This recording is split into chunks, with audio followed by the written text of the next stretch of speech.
Hi అండి, నమస్తే. ఈరోజు బ్రేక్ఫాస్ట్ బొరుగులు ఉగ్గాని చేశానండి. ఆనియన్ బజ్జీ వేశాను. ఇవి సన్నకార అనమాట. ఈ సన్నకారాలు పైన చల్లుకొని తింటే చాలా బాగుంటుందండి టేస్ట్. బజ్జీ పెట్టుకొని తినాలన్నమాట. ఇప్పుడు నేను ఎలా చేస్తానో బొరుగులు కానీ చూపిస్తానండి. చూడండి, ఇక్కడ కావాల్సిన పదార్థాలు చూపిస్తున్నాను. పసుపు, సాల్ట్, కొద్దిగా చక్కెర పెట్టుకున్నానండి.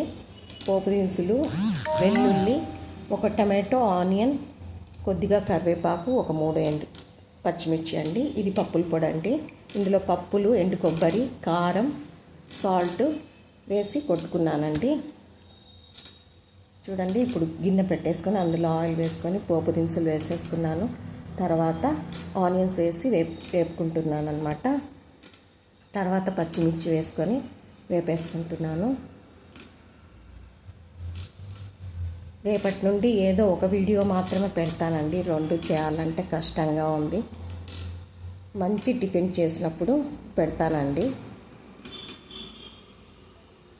చూడండి, ఇవన్నీ వేపేసుకొని వెల్లుల్లి కూడా, పచ్చిమిర్చి, వెల్లుల్లి, కరివేపాకు అన్నీ వేసి వేపేసుకొని ఆనియన్స్ బ్రౌన్ కలర్ రావాలండి. ఇప్పుడు సాల్ట్, చక్కెర వేసేసుకొని పసుపు వేసేసుకొని మొత్తం కలిపేసుకున్నానండి.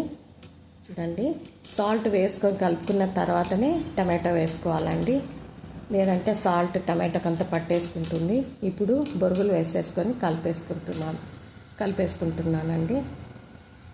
నాకు కొత్త అండి, యూట్యూబ్ 2 మంత్సే అయింది, అందుకే మాటలు కొద్దిగా తడబడుతున్నాయి, ఏమీ అనుకోవద్దండి. చూడండి, మొత్తం కలిపేసుకుంటున్నాను. ఇప్పుడు పప్పుల పొడి వేసేసి కలిపేసుకుంటున్నానండి. ఇది 1/2 కప్ వేసుకున్నాను అనమాట.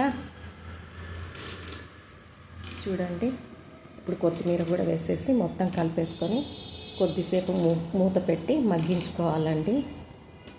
వీడియోస్ అందరు చూస్తున్నారు కానీ లైక్ చేయట్లేదండి. లైక్ చేయండి, నచ్చితే సబ్స్క్రైబ్